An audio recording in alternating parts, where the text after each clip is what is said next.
Olá e sejam bem-vindos a mais um episódio desta série Criei um Blog e Agora. A nossa convidada de hoje dispensa apresentações. Ela é jornalista, apresentadora de televisão, mãe de 4 filhos e esposa muito extremosa. Ela tornou a palavra cocó chique. Estou a falar de Sónia Moraes Santos e ela hoje vai-nos falar sobre um tema muito importante, que é como é que devemos falar sobre a vida pessoal no blog, sem expor muito, claro, não é? Então, se estão atentos e ficaram curiosos, não percam, a entrevista é já a seguir.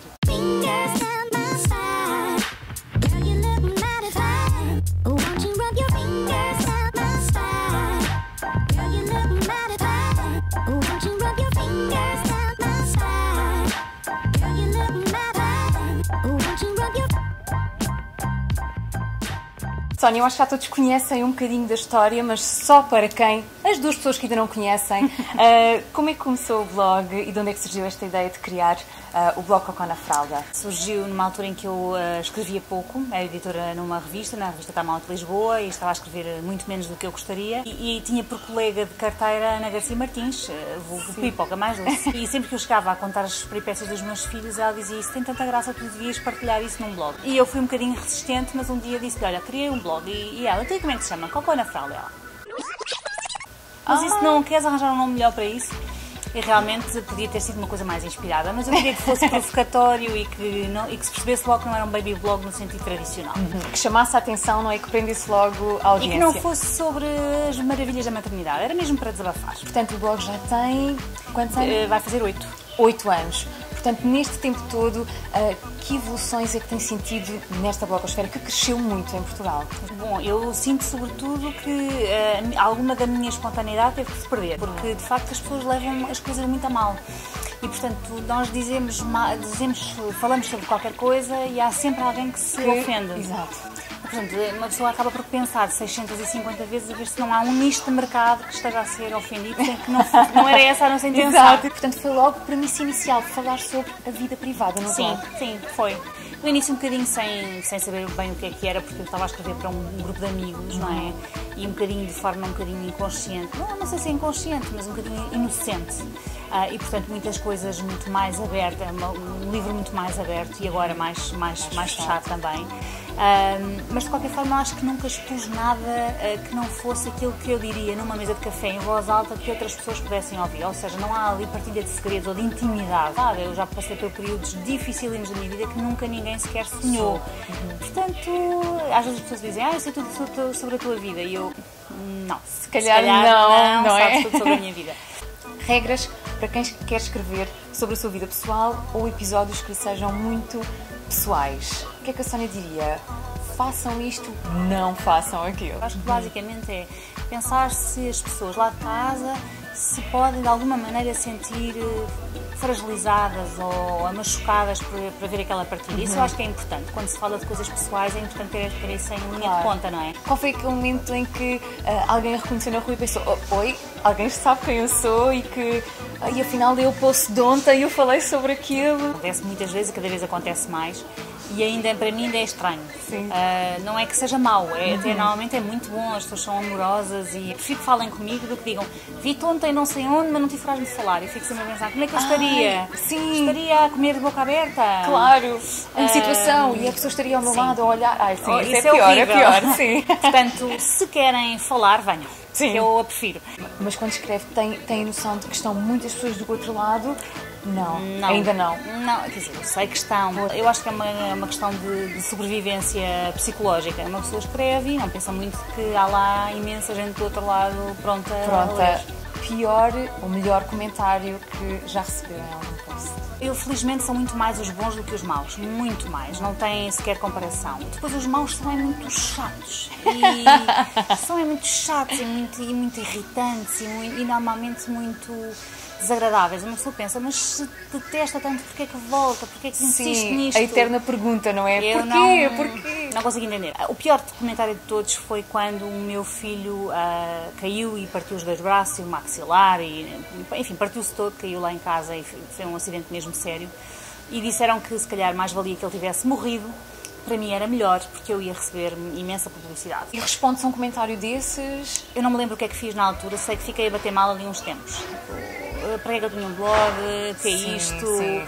Temos que ponderar as coisas boas e as coisas más e, efetivamente, quando se põe nos pratos da balança, é incomparavelmente muito maior aquilo que Retorno, aparece não é? de bom do que aparece de mau. Nós temos acesso a muita informação, as redes sociais, nós conseguimos chegar a muitas pessoas.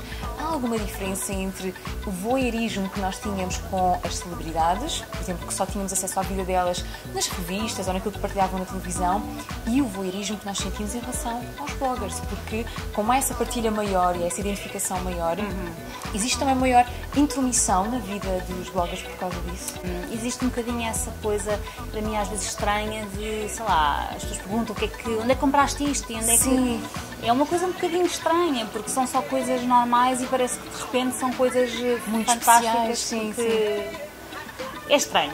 É uma celebridade da blogosfera. Sim, está bem. Uma pequena cocosita Não. da blogosfera. Houve assim algum episódio caricato em que tivesse feito o blog, tivesse pensado assim, eu nunca mais vou falar sobre isto na minha vida, ou nunca mais vou puxar, foi too much information? Talvez desse mesmo episódio em que o meu filho caiu e eu provavelmente por estar absolutamente possuída pelos nervos, ele abriu o queixo. E eu pus uma fotografia, porque ele me pediu para eu tirar uma fotografia para ele ver depois como é que aquilo estava aberto. Eu tirei uma fotografia na altura e depois pus no blog. Claro que houve pessoas com certeza a desmaiar, e pessoas a dizer, mas sobretudo a dizer que eu tinha tirado aquela fotografia antes de estarmos no hospital, como é evidente não aconteceu, já estávamos, ele estava deitado por trás de ser cozido, enfim, se calhar não devia ter posto aquela fotografia da criança com o queixo aberto, apesar de ele ter expressamente pedido. Temos que pensar muito bem se aquilo é too much ou não. E acho que dessa vez, se calhar, era escusado. E em relação à gestão dos posts e dos conteúdos, como também muitos deles dizem respeito à vida mais pessoal, como é que faz essa gestão? O que é que entra, o que é que não entra?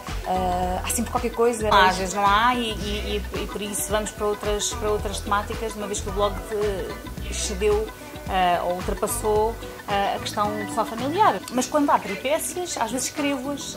Imagino, tenho um dia preenchido cheio de coisas que quero mesmo postar, ou porque são parcerias com marcas, ou porque... Então, esse dia, se calhar, vou guardá-lo para aquilo que já está tudo planeado. Escrevi a peripécia para não me esquecer, porque sou uma pessoa já com alguma idade e esqueço-me com facilidade das coisas. E, portanto, guardo e no outro dia partilho essa aventura que aconteceu nesse dia. Como é que se muda o chip entre a persona blogueira, neste caso, e depois a Sónia, que está... Eu acho que é muito a mesma pessoa. Não há, assim, uma personagem criada e que seja muito, muito diferente. Eu acho que é também por isso que as pessoas acabam por se identificar com o blog e gostar dele e outras odiar. Mas é porque não há uma personagem, porque eu acho que teria muita dificuldade em ficar 8 anos a ser coerente com uma personagem, não é? Claro. E como é que não se cai no erro, não é? Para quem também está a iniciar, de se transformar cada episódio da vida num post, que depois também pode ser difícil, não é? De gerir. Eu no início costumava dizer que era engraçado que o blog me tinha feito viver a vida de uma forma mais intensa, porque eu estava sempre a pensar, olha, isto é um post, isto é um belo post, e de repente eu vivia as coisas de uma forma muito mais intensa, mesmo as banais, porque estava sempre a fazer a leitura de como é que isto escrito dará um bom post. Mas lá está, tem que se ter esse filtro, não é? Porque senão lá está, toda a nossa vida está ali a ser escrutinada e não faz sentido. Portanto, basicamente são as coisas que têm muita graça, as coisas, sobretudo quando se tem miúdos, as coisas que eles dizem às vezes são hilariantes, não é? Ou são deslumbrantes, como por exemplo ir num avião e as nuvens estarem cá em baixo e a miúda dizer, o céu caiu, mãe, o céu caiu. Ai, que horror. Há coisas maravilhosas que eu acho que se podem partilhar perfeitamente sem que eles fiquem ofendidos comigo no futuro. Porque são coisas bonitas, poéticas, não é? Poesia dos miúdos. Claro. Vai haver algum dia em que algum dos filhos vai ler o blog e vai dizer assim, mãe, eu não acredito. Não. Tem algum respeito, bastante respeito com os mais crescidos, ou seja, eles praticamente já não entram no blog. Os pequeninos, por razões óbvias, porque não dizem coisas especialmente íntimas e as que dizem eu guardo. Claro. Mas, portanto, esses que dizem as pérolas, não é? Que fazem as coisas assim mais deslumbrantes da infância, continuam a ser assim o meu objeto de eleição para as partilhas. Às vezes as pessoas dizem, tu nem me achas incrível expor a infância dos teus filhos? Ai, Não é a infância dos meus filhos. Acho que é o melhor. Coisinhas. Não, eu acho, não sei, mas eu falo por mim, acho que eu ia adorar que a minha mãe tivesse feito isso, porque acho que é um registro que eles vão ter de memória para sempre. Sim, e não há nada mais bonito do que isso, não é? A mãe escrever todos os dias e que sorte ser deles às vezes. Sim, eu acho que isso é mesmo muito especial. Já me aconteceu foi o contrário, foi eu ter falado sobre coisas que estavam lá em casa e o meu marido ter dito assim: eu não acredito que tu contaste aquilo. Pode dar divórcio, é muito Exatamente, perigoso. é muito perigoso. Não façam isso em casa.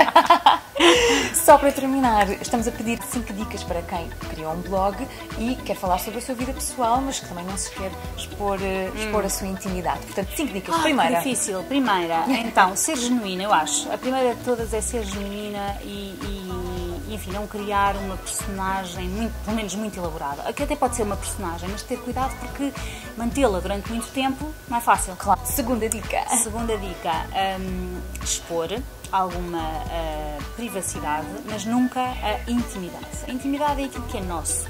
São as nossas coisas íntimas, as nossas conversas íntimas, os nossos pensamentos profundos, as nossas zangas, as nossas discussões, quer dizer, ir dizer que se chateou com o marido e que não sei o quê, coisas muito íntimas eu acho que são muito complicadas. Terceira dica, sei lá eu agora, meu Deus. A pressão dos números. Meu Deus. Então, se calhar, imagens. Eu acho que as imagens também são muito importantes. Durante muito tempo não tive muito cuidado com a imagem no blog, porque ele foi criado há 8 anos e não tinha qualquer... Não, era assim uma coisa muito artesanal. Portanto, agora tenho uma fotógrafa que me ajuda, que tira algumas fotografias e mesmo outras fotografias que escolho são mais pensadas. 4. Acho que, por exemplo, mesmo num blog familiar, falar sobre viagens, passeios, em família, é muito giro. As que viajam têm ali boas ideias. Já tenho, por exemplo, pessoas conhecidas que me vieram dizer: eu fiz aquela tua viagem a Los Angeles e a Las Vegas e não sei o que, fiz igualzinho ao roteiro que tu fizeste no blog e foi tão giro, foi massa, não sei o quê. Portanto, acho que viagens é sempre uma coisa que pega bem, as pessoas gostam, e as que não viajam, se não forem, daquelas com aqueles problemas de inveja aguda, veem ali uma oportunidade de viajar sem sair do sítio e sonhar. Inspiram-se, não é? E sonhar, porque não podem hoje, mas se calhar podem amanhã.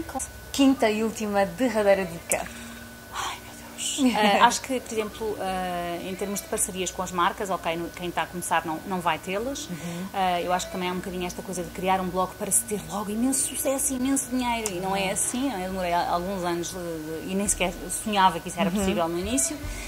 Mas acho que tem que ter algum cuidado com as parcerias com as marcas. Se calhar não fazer as coisas todas por atacado, fazer as coisas mais tailor-made, falar com a marca e pensar numa estratégia específica para o blog, para que as coisas sejam, lá está, genuínas. Não se esqueçam de seguir a Sónia no blog e em todas as redes sociais e acompanhar todas as peripécias desta família que já nos apaixonou desde sempre. Não se esqueçam também de subscrever o canal, de dar um like e de comentar este vídeo. Já sabem, voltamos no próximo vídeo com mais um tema, mais um blogger e muitas dicas muito interessantes para quem está a começar neste mundo dos blogs. Voltamos no próximo vídeo.